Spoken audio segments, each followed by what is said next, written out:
Hi everyone, my name is Leah Kopke and I'm a 3D motion design freelancer. In each one of these episodes, we go over another 3D modeling tool for Cinema 4D, and today's 3D modeling tool is Edge to Spline. And in the spirit of Halloween, we're going to be 3D modeling a bat cage. We'll be making one very much so like this one here. As you can see, you can put whatever you'd like to in it. Today I have this little bat inside of here, but I've also put candles and other things in it before. So you can create your props however you'd like to and decorate however you'd like to. This is your Halloween project, so make it your own and get creative with it. But we'll be making this with the Edge to Spline tool, so let's get to it. So now here we are inside of Cinema 4D. Some places where you can find the Edge to Spline tool is you can first of all find it under the Mesh menu, and you'll be able to find it here. It's actually grayed out because we don't have anything selected. It'll be grayed out if you don't have any edges selected. So for instance, if we dropped in a cube here and made it editable, we're in edge mode and I select an edge, you'll see that this tool is no longer grayed out because we can use it. You can also right click on an edge or a selection of edges and you'll see under convert is Edge to Spline. So you can find this in a few different areas. And let's say we click this and use this tool. It doesn't have any hotkeys, but as soon as we've done that, you'll see we have this little plus button next to our main mesh, and under it is our cube splines. So if I were to hide this cube and just be left with this spline here, you'll be able to see that now we've made that edge into a spline. And we can use this to build our bat cage here, as you can maybe imagine. So I'll go ahead and delete that for right now. But for right now, I'd like to work in millimeters, so I used Control D to make sure that I have millimeters selected in here. Control D opens up the project manager. You can also open this up using Command D if you are on a Mac. And now that we have that done, we also need to go up into Edit, Preferences, and we just need to double check that our units match our project settings. So we want both of these in this case to be set to millimeters. So now that we have all of this done, all right, so the first thing that I want to do is I want to drop in a cylinder. And we want this cylinder to be a little bit easier to see. So we'll turn on our garage shading lines, and I want the cylinder to have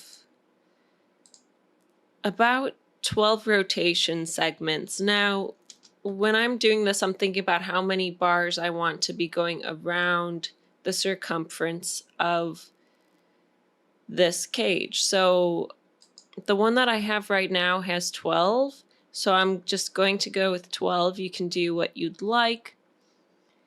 For the radius, I want it to be 75 millimeters. So I'll make the radius 75 millimeters. The height I want to be 80 millimeters. Actually, I'm going to make the height 160 millimeters. And now that we have that done, we also need this part up here to be rounded. So when we go over to caps, we can select fillet, and you can actually increase the fillet radius here, and that basically bevels it, but you'll notice that we have this problem where it is filleting both the top and the bottom, and we only need to fillet the top. So instead of using this option in here, I'm going to use the C hotkey to make this primitive edit selectable, and then it will no longer be parametric and we'll lose these settings in here, but that's okay because we're done with them. So I'll hit C, and then I'll use the UL hotkey in order to select this loop, and I go through how to make loops as well as how to select them in another video, and I'll leave a link to it in the description below. But now that I've selected this, now I can bevel it, and I also made another video on the bevel tool that I will also leave in the description below. But if you've already been watching my podcast for a while, you should be familiar with these tools. And you should know that the hotkey for the bevel is MS. So we're going to use the hotkey MS, and you'll see our bevel tool is activated, and it is in our attributes manager. Now I'm going to just drag my mouse here. And now we've offset this. We have limit turned on, so I can't overdo this when I drag this over. It'll stop it from going too far at the limit. And I'll increase the subdivisions. And I want a lot of subdivisions because I want this to be very smooth. Now I have the shape on round, and you can adjust the tension as you'd like. I'm going to keep the tension at 100% because I think that looks good to me. You can, of course, do whatever you'd like for your bat cage. This is just what I'd like to do for mine. And this is looking pretty good. So now that we've done that, we can go ahead and select our edges, and we're going to use UL again for loop selection. We're still in edge mode, so I can select this edge. I'm holding down Shift, so as I add more edges to my selection, it is recording that. I want to make sure that I have all of these selected. And I actually do not want these ones selected on the bottom.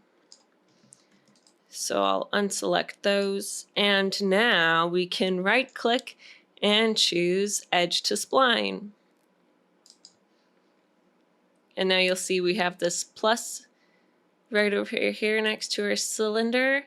And then we have cylinder.spline. Now I want to rename these. I'm going to call this Cage Construction Cylinder. And I will call this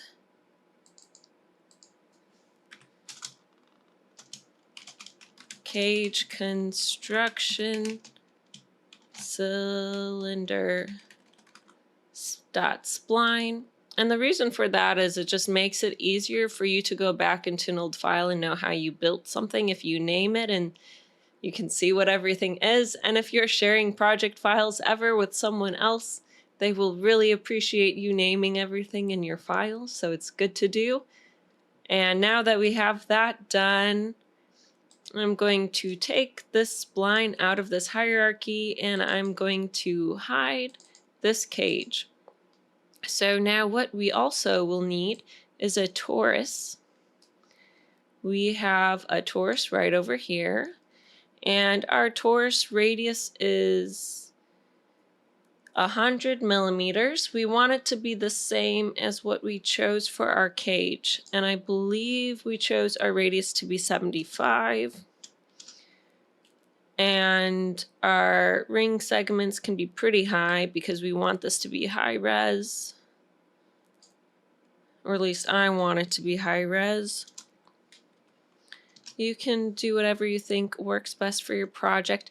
Now for pipe radius, what I like to do is actually measure things in real life to see what they are for 3D modeling. So I'm going to measure my cage because I don't actually remember what the thickness is of the wire that was used to manufacture it.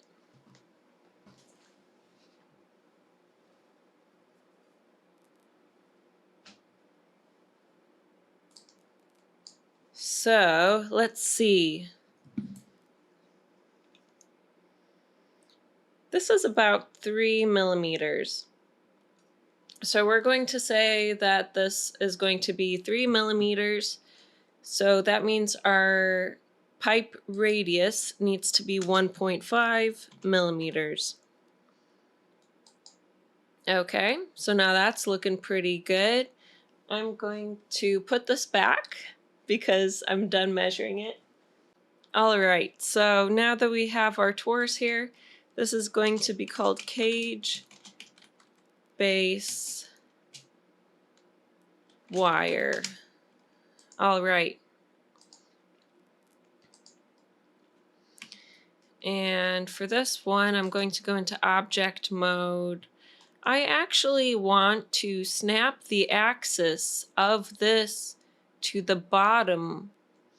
So what I'll want to do is turn on my snaps, and I'll leave a link to the snap tool in the description below as well, because we already went over this. So I'm going to try to not repeat myself too much if you've been following along with this tutorial series. So going into my snap settings, we want this to snap to points and even to spline. So our goal is to snap the axis of this spline. So we actually need to enable this axis, and you can do that with the L hotkey or by clicking this icon here.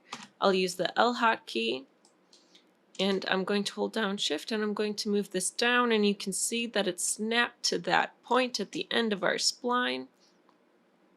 It's perfectly at the bottom. Now, the important thing is to also remember to turn this off when you're done, so that when you move this back up again, we can snap it there, and now we have this pretty well aligned.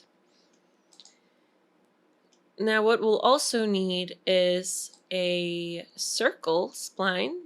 So you'll notice that we have spline primitives in here. So these are our spline primitives. We need a circle, and we're going to make the radius 1.5 again. And now we're going to need a sweep. So we haven't gone through the sweep tool yet and all the settings, and we're going to do a deep dive into it another day. But for right now, we're just going to use it quickly in order to add some thickness to this spline. So we're going to use the hotkey Shift-C, and we're going to search for sweep. So I'll go ahead and use the generator sweep. At some point we'll get into nodes, but I think it's good to cover the original 3D modeling tools first, then all the new node tools. I think it's good to learn them in order. So we're first going over the sweep, and we're just going to drop our circle in here. We're going to drop our cage construction cylinder spline in here.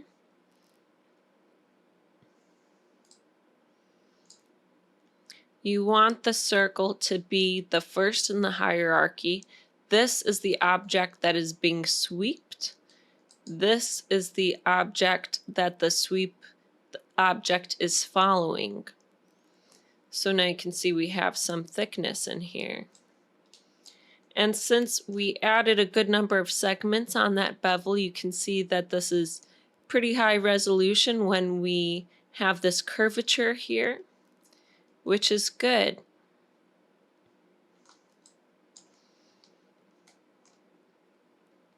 So now we have a cage, and that was pretty quick. We also need a base. So the way to do that would be to add in a cylinder. So now we have our cylinder, and we're going to want to adjust some of the settings here. So our radius needs to be 160. And our height, let's see what 10 looks like. 10 seems a little bit too much maybe, or maybe it's okay. Let's make it a little bit less. 5 millimeters feels good to me. And then we get to choose our number of height segments.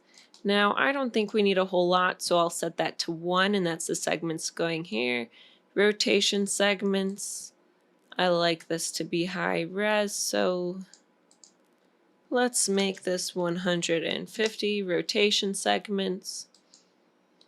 And I'll leave the orientation as default.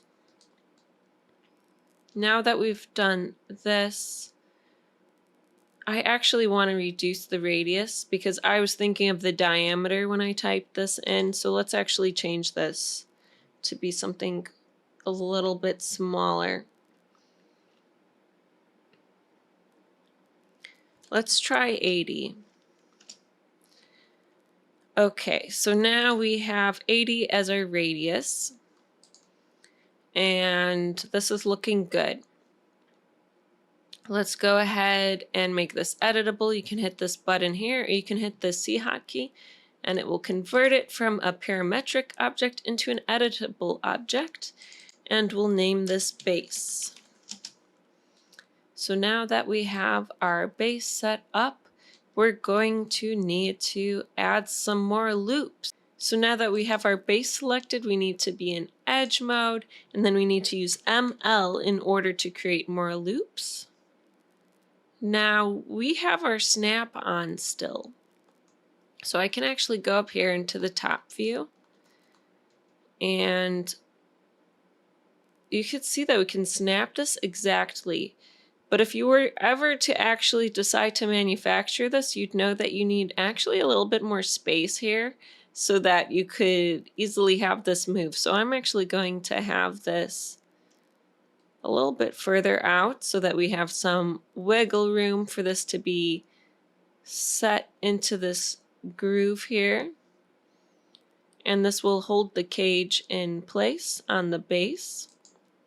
So now that we've added those two into our base, I'll press the middle mouse button again to come out of that view, and I'll go back into our perspective view. I can use UL while in polygon mode in order to select this loop here. And now we can use the E hotkey, and while holding Control, move the Y arrow down, and you'll see that we are actually extruding this. Now you'll see that I'm also snapping, and the numbers are kind of random when I'm doing this, so I'm actually going to hit undo.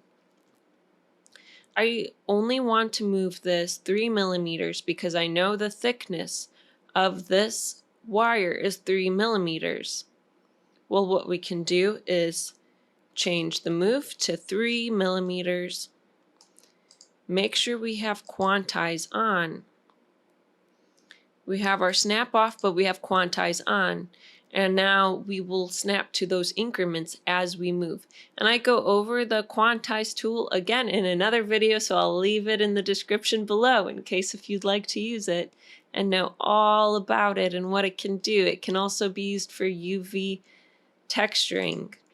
So let's go ahead and use our quantize, and I'll hold down Shift and Control at the same time. And now we've snapped 3 millimeters down while pulling that Y arrow, and you can see we're moving in increments of 3. If I want to go further, I could 3, 6, 9, but we just want to go 3 down, so that's what we're doing. And now what you may notice is that we need to move this cage base down. I want to see what's going on a little bit easier. So I'm just going to turn on the lines so that I can see what's happening here. So I think that I'm actually remembering where this is wrong in space. And perhaps I want to change this to 1 millimeter just so that I can move this around a little bit more easily, because I'm remembering where this is in space wrong and it is not lining up correct. Now it is. See? You can see by looking through these objects in line mode that this one is sitting nicely within that one. And now I can turn back on garage shading lines, and you can see that this is looking pretty good. Now, if you've been 3D modeling with me for a little while, you know that I like to bevel everything because bevels make your lighting look beautiful and they're realistic for manufacturing. They just look better when you render them. You should always bevel things. So I'm going to use UL to select some loops here in edge mode. So I'm going to select this loop But first I'm going to solo this. We're beveling the base here, so I want to bevel this, I want to bevel this. I'm holding down Shift as I select these loops so that I can bevel all of them. And now that we have that done, I'll use the hotkey MS for the bevel, and now we have the bevel tool activated in here. We do not need 20 subdivisions for a bevel this small. 3 is perfect for this. And we do not need this offset to be 104 millimeters. Let's make it 1. So now we have a nice bevel there. And that looks good to me. Now we have our beautiful cage almost done. What we're missing at the top of it is that little bat icon from before. So I'm hitting the middle mouse button to come into the quads views, and I want to go into the front view, hitting the middle mouse button again. Now in the last tutorial, we went over the Spline pen and how to use it. So if you are interested in learning more about the Spline pen, I'll leave a link to that tool tutorial in the description below as well. But for all of you that have been following along throughout my entire podcast, I'm just going to use it and you'll know how to follow along. So we're going to need to go back into object mode, and I'm going to select my Spline pen tool over here. And I want to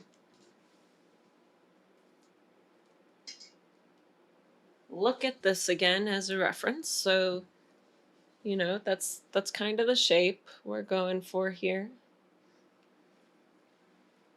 I'll put that on my desk in front of me. Always 3D model from a reference. It's good practice. So we need to make this here. I clicked, and now I'm going to click here while holding here like that, and then I'll hold Shift to change directions for the next part of the wing. And I'll draw the other part of the wing here. I want to have a little bit of a radius here, so I'm going to make this rounded. And I'm clicking and dragging to create these handles and decide what the length is of them. And then when I want to change directions, I hit Shift, and then I can break that tangent and have it go a different direction. So I want this to go here, and we're going to make some bat ears here, and right here is gonna be the top of the bat's head. So we have that. And I want these splines to be aligned with the center. So I'm going to click on this, and I'm going to click on here right here to open up the coordinate manager. It looks like we have this be 0.09. We want it to be 0 for the X, so I'll enter it in 0. And I want this to be 0 as well. Now I'm going to select all the points on this bat. So now what we actually want to do with this bat is make it symmetrical. So we haven't gone over this tool yet, and we will in the future, but just for right now, I'm going to use the M hotkey, and under H you'll see an option called Symmetrize, and I'll select H, and you can see it made it symmetrical along here. And you can actually, within your mesh tools, you can find this tool.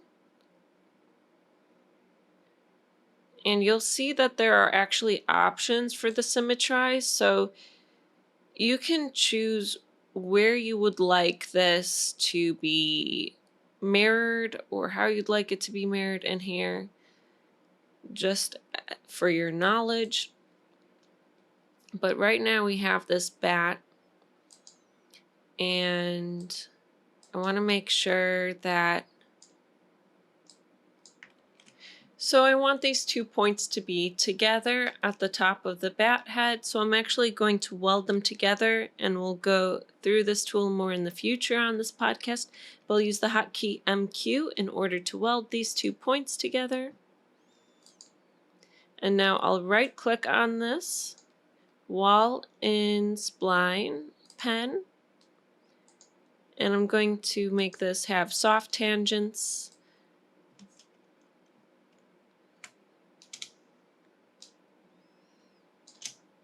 And I'll adjust this as so. And now you can see we have 1 point here. They're both connected. We can do the same thing for here at the bottom. Select the points, use MQ, weld them together. And then if you want to, you can go back into the spline pen. You can right click and make these soft tangents.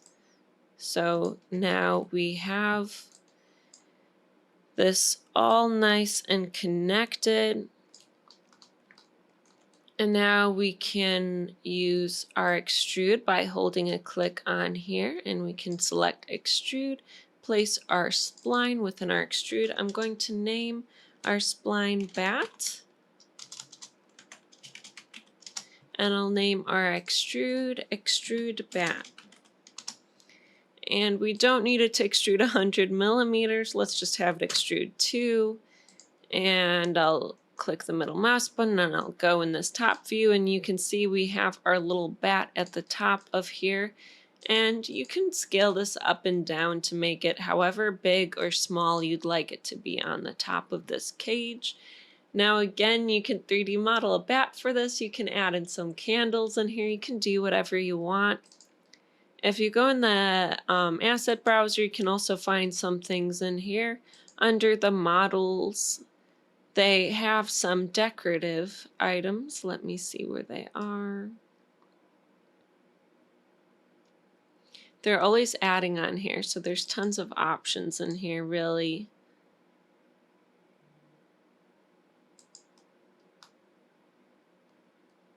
Home decor. So let's look under candles. You could add in some candles. You could 3D model a bat. This candle looks pretty tall, so we might need to scale it down a little bit in the Y direction. And maybe you want a few candles in here.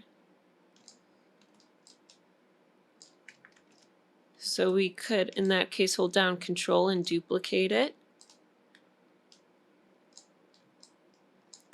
And you can really have a lot of fun with this. You can texture it however you'd like to.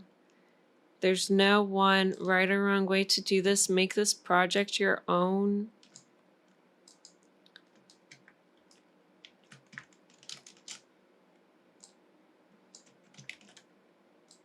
There we go. There's tons of options. I hope all of you enjoyed today's tutorial on Edge to Spline, and if you'd like to learn more 3D modeling tools inside of Cinema 4D, please hit like and subscribe so that you'll be notified when the next video comes out, and I hope to see you next time on Ambient 3D Animations.